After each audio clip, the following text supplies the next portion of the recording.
I think I should shock mankind if I suddenly said there is no such thing as headache or indisposition.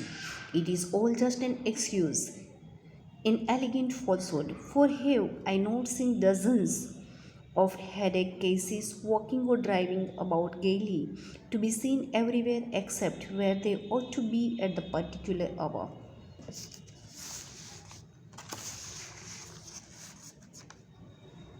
The world is not yet ripe for such outspokenness. A man cannot say, I'm not attending the meeting today since I don't feel like it. A clerk who writes to his master, I'm not attending the office today because I'm not inclined to look at any paper today, will lose his job.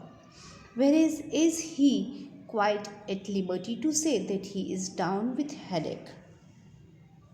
અઘરા શબ્દોમાં ખાસ તો અહીંયા ગેવલી એટલે આનંદથી અને આઉટસ્પોકનનેસ એટલે નિખાલસતા અથવા તો આખા બોલાપણું પણ કહી શકો.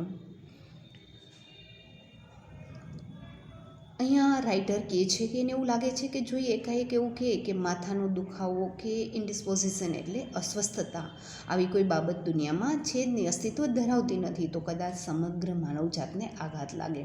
કારણ કે આ એક એવું બાનું માત્ર છે કે જે બહુ સરસ મજાનું જૂઠાણું છે. અને આવા ડઝનેક માથાના દુખાવાવાળાને એમણે ચોક્કસ સમયે જ્યાં હોવું જોઈએ એને બદલે સિવાયની જગ્યાએ મોજથી ચાલતા ગાડી ચલાવતા જોયેલા છે.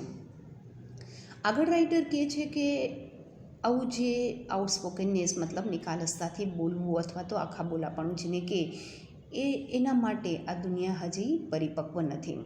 માણસ આવું નથી કહી શકતો. એમ ન કહી શકે કે મને યોગ્ય નથી લાગતું એટલે હું મિટિંગમાં હાજરી નહીં આપું. આવું કહેજો તો આપણે સ્વીકારી શકતા નથી. આગળ એક એક્ઝામ્પલ આપે છે કે ક્લાર્ક છે એના માલિકને જો એવું લખીને મોકલે કે મને આજે ફાઇલ જોવાનો મૂડ નથી એટલે હું ઓફિસ નહીં આવું, તો એની લીવ મંજૂર થશે? નહીં થાય. એની નોકરી જતી રહેશે. અને જો એમ કહે છે કે મને માથાનો દુખાવો છે એટલે નહીં આવું, તો આ બાબત એના માટે જોખમ વગરની ગણાશે. Headache is essential for maintaining human relationship in working order. We cannot do without it either at home or in public. In any normal household, one can see a variety of headaches, containing of a variety of uncomfortable situations. The mother-in-law who forswears her food on the plea of a splitting head is clearly not on the best of terms, at least for the day, with the daughter-in-law or son. The son who pleads headache may want to keep away not only his friends and officials, but would like his wife not to press him too much to fulfill his promise to take her out.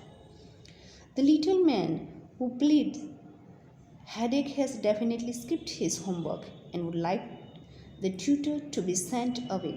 As I have already said, it will not do at all to be bluntly truthful on all occasions.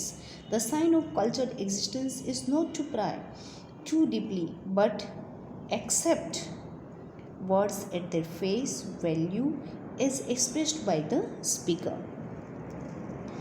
અહીંયા એક word છે ફોર્સવેર એટલે અસ્વીકાર કરવો, છોડી દેવું. પ્લી એટલે વિનંતી કરવી. પ્લીડ એટલે આજીજી કરવી. સ્કીપ એટલે ટાળવું. ટ્યુટર એટલે જે ટ્યુશન કરાવતા હોય એ શિક્ષક. બ્લેન્ટલી એટલે એકદમ તોછડાઈથી, અવિવેકથી. આગળ અહીંયા આપણને રાઇટર કહે છે કે માથાનો દુખાવો એ માનવ સંબંધો કાર્યશીલ રહે એ જાળવવા માટે ખૂબ જરૂરી છે. આપણે એના સિવાય ઘરમાં કે જાહેર જિંદગીમાં ચલાવી જ શકીએ નહીં. હવે સામાન્ય ઘરમાં ક્યારેક કંઈ અગવડવાળી પરિસ્થિતિ હોય તો એને હાઇડ કરવા માટે આપણે માથાના દુખાવાને અલગ અલગ રીતે વાપરતા જોઈ શકીએ છીએ.